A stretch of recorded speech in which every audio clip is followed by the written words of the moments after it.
अल्लाह धोबिण जी दिया कयूं तेला था तरीन ला शान शाह लतीफ चवे बगेदी गदीन तभी बिना बान जा भरिया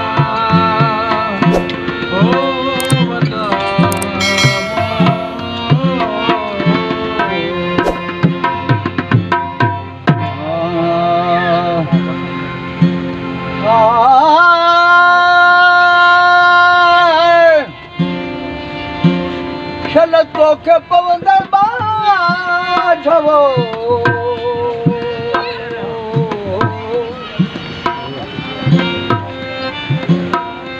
के चवाओ काफलो साथ धड़ी सरवाण बार वठे बाबू कया पवा हूंद पलाण वो नीलन घोट लतीफ चवे जेड़ो पुनल पाण तेरी सिकार साथ दू के चवाओ काफलो खथूरूम खणी हिक ॾिनाई हटन ते ॿियो घर घर ॾिनाई घणी अला लाइक लाल लतीफ चवे जॾहिं मुंहिंजो पाण धणी त आहे बन को आजी थिया के चवायो काफलो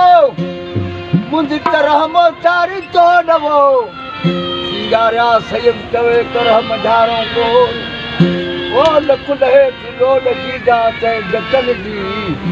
जेकी कुआ डचन लडन वेल लिबास अतियारी जाम जो मुझे वण हेठ वास लाइक लाल लतीफ चवे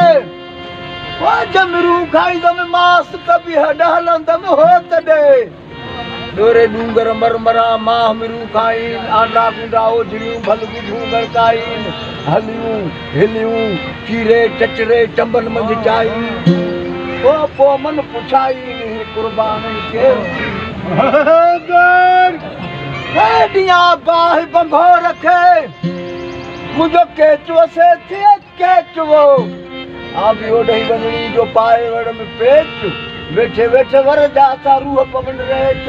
ओ सरवाया सर्वे च संग सचल जो तन सा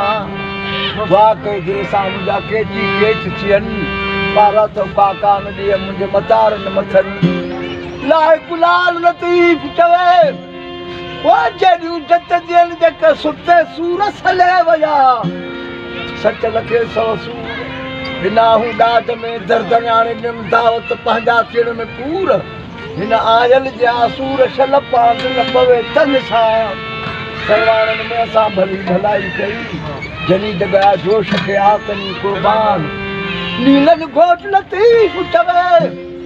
बरो चाणो बाण त दिलू अलूअ लगी रहियो अला बारो चलई ॿिया घणा मुंहिंजो अजवारियाणी थकीअ खे थरनि में पहुचायो पाणी ओ हीअ विंदुर विकाणी हिन जो मोटण मस थियो वञण ज़ौक़ ज़रूर हिन कायल जो आखेत ते ॾिसां शाल अखियुनि खां होताणो हज़ूर ओ हिन मुई संदो मज़कूर को ॿुधो बारो चन में ओ चल तोखे पवंदे बाज ओ अला अला तन धारा मजूरिया जो मसदियो टांगल सिर चढ़ी विया साथी सवेरा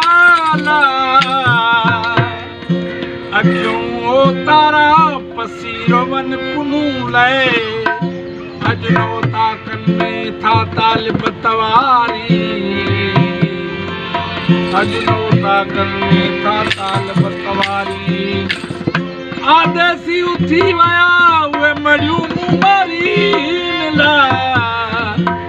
शान शाह लतीफ चवे जेके जिया खे जियारी से तलाऊ थी वया मीर मदीने खां निकरी आया ता न मोटी खारा रंग जे कपड़ा अधानी रोटी शान शाह लतीफ चवे आपनी ला लूटी जमीर मुसाफिर आया घोड़ा मीर मदीने खां निकरी और मथे घोड़ा तन घोटन जा पुड़िया मथे पंध जिथे रहा रात से सुहारा